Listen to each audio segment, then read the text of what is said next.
Hello नमस्कार दोस्तों, कैसे हैं आप लोग। आशा है कि आप लोग अच्छे और स्वस्थ भी होंगे। दोस्तों आज हम बात करेंगे संघर्ष 2 के दूसरा सप्ताह में कितने थिएटर मिले हैं, क्या है पूरी सच्चाई जानने के लिए हमारे वीडियो के अंत तक बने रहे और हमारे चैनल को सब्सक्राइब करके लाइक कर लीजिए।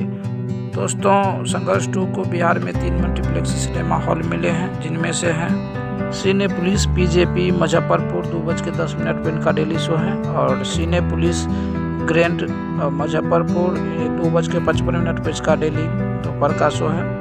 और तीसरा है दोस्तों सिनेपोलिस P&AM मॉल पटना 11:50 पे सुबह में डेली इनका शो है दोस्तों।